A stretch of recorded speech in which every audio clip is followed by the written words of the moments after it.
ለመሆኑ በአሁኑ ወቅት የዓለማችን ቁጥር 1 ሀብታም ማን ይሆን? በርናርድ አርኖልት ይሰኛል። የ$192 ቢሊዮን ባለቤት ነው።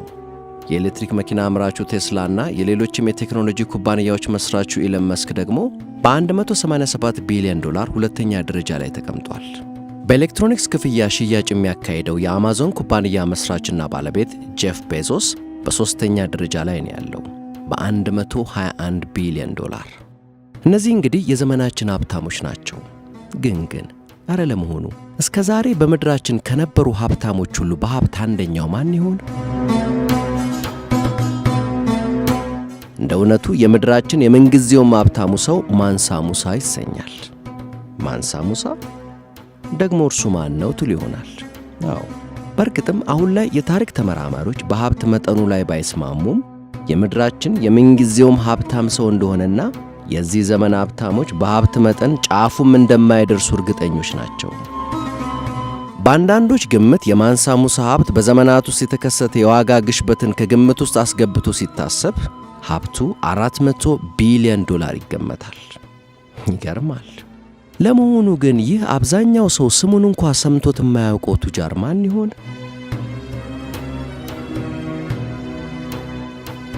ማንሳ ሙሳ በ14ኛው ክፍለ ዘመን የነበረ የማሊ ንጉሥ ነው። ማንሳ ማለት ንጉሠ ነገሥት ወይም ሱልጣን እንደማለት ሲሆን የእርሱ ስም ሙሳ ነው። ማንሳ ሙሳ እንደ እውነቱ የዓለማችን ቁጥር 1 ሀብታም የነበረው ሰው አፍሪካዊ ነበር ሲባል ለማመን ይከብድ ይሆናል። እናም ደግሞ አሁን ላይ እጅግ ድሃ ከሆኑ አገራት አንዷ የሆነችው ማሊ በአንድ ወቅት ንጉሷ የዓለማችን ሀብታሙ ሰው ነበር ሲባል አጀብ ቢያስብል አይገርምም። ግና የዛሬ 700 ዓመታት ግድም ማሊም ሆኖ አፍሪካ እንዳሁኑ አልነበሩም። በተለይ የማሊ ግዛት አጼ እጅግ ሀብታም፣ ስልጡንና የእውቀት ማዕከል የነበረ ነው። ለመሆኑ ማንሳ ሙሳ ማን ነው? የሙሳ የቀደመ ሕይወቱን በተመለከተ ያን ያክልም መረጃ የለም። ብቻ ትውልዱ ከማሊ ግዛት አጼ መስራች እንደሚመዘዝና የተወለደው በጎርጎሮሳውያኑ 1280 ግድም እንደነበር ይታወቃል። ከዚያም በ1312 ማንሳ ተብሎ ሥልጣኑን ተቆጣጠረ። የማንሳ ሙሳን ወደ ሥልጣን አመጣጥ በተመለከተ የሚነገሩ ትረካዎች ላይ የታሪክ ተመራማሪዎች ባይስማሙም አንደኛው ተረክ ሙሳ የማንሳ አቡበከር ምክትል እንደነበር ይገልጻል። ማንሳ አቡበከር ግን እንደ ተረኩ ገለጻ አትላንቲክን ተሻግሮ ያለ ዓለምን ለማሰስ ተነሳ። እናም 2000 መርከቦችን አስከትሎ ሥልጣኑንና ሀገሩን ለምክትሉ ሙሳ አደራ ብሎ አትላንቲክን ሰንጥቆ ቀዘፈ። ማንሳ አቡበከር አልተመለሰም። አንዳንዶች ደቡብ አሜሪካ ደርሷል ሲሉ፣ ሌሎች ደግሞ በባሕሩ ማዕበል ተውጦ ሰጥሟል ይላሉ። ከግምት በቀር ምንም የሚታወቅ ነገር የለም። አቡበከር የውሃ ሽታ ሆኖ ሲቀር ሙሳ ማንሳ ሙሳ ተሰኝቶ ሥልጣኑን ተቆጣጠረ። ሙሳ ብልህ፣ ቸር፣ ጀግናና ዕውቀት ወዳድ ነበር ይሉታል። በሀብት የተንበሸበሸውን ግዛት አጼ አስፋፋው። የተረከበውን አነስተኛ ግዛት 3200 ኪሎ ሜትሮች ርዝመት ወዳለው ሰፊ ግዛት አጼነት አሰፋው። በማንሳ ሙሳ የአስተዳደር ዘመን የማሊ ግዛት አጼ ጊኒን፣ ሴኔጋልን፣ ሞሪታንያን፣ ኒጀርን፣ ጋምቢያንና ማሊን ይዝ የነበረ እጅግ ሰፊ ግዛት ሲሆን በዚያን ወቅት ከነበረው የዓለም ሕዝብ ብዛት የ5% መኖሪያ ነበር። በዚያን ዘመን በአፍሪካ በኢስያና አውሮፓ ይገዛ ይሸጥ ከነበረው ወርቅ የግማሽ ያክሉ ምንጭ በማሊ የሚገኙ 3 የወርቅ ማውጫ ቦታዎች ነበሩ። እነዚህ የወርቅ ማውጫዎች ደግሞ ሙሉ ለሙሉ የንጉሠ ነገሥቱ ነበሩ። የማንሳ ሙሳ ታዲያ እንዴት ሀብታም አይሆን? ጨውም የማሊ ዋነኛ የሀብት ምንጭ ነበር። ጨው እንደ ዛሬ ርካሽ አልነበረም። በእኛም አገር ሆነ በበርካታ አገራት ለመገበያያነት የሚውል ውድ ነገር ነበር ያኔ። በአንዳንድ ቦታዎችማ ጨውና ወርቅ ግራም በግራም እኩል ዋጋ ነበራቸው። ማንሳ ሙሳ ይህን ሀብቱን ተጠቅሞ ቲምቡክቱን የእስልምና ዕውቀትና ባህል ማዕከል አደረጋት። በልግስናው የሚታወቀው ማንሳ ሙሳ ማሊን በመላው ዓለም በሀብትና በጥበብ የተደነቀች ተአምራዊ ምድር ተደርጋ እንድትታይ አድርጓል።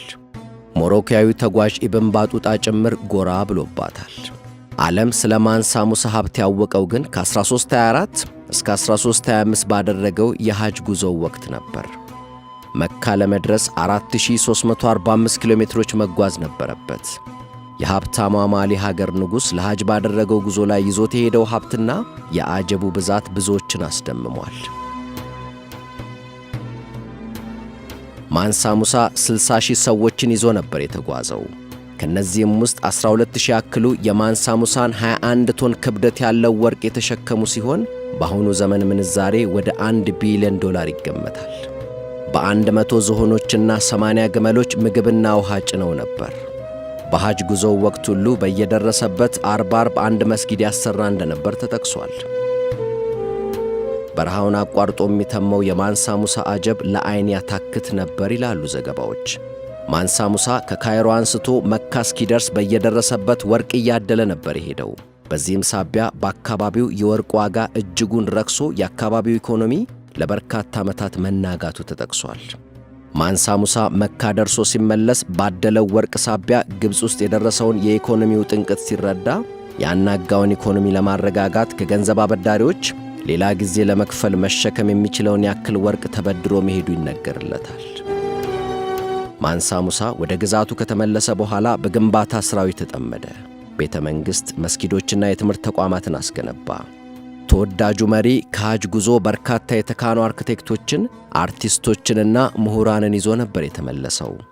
መጀመሪያ ወደ ግዛቱ ቀላቅሏት የነበረችውንና በሐጅ ጉዞው ወቅት ተቀናቃኝ ግዛት ወስዷት የነበረችውን ቲምቡክቱን ወደ ግዛቱ ሲመለስ መልሶ በእጁ አስገባት።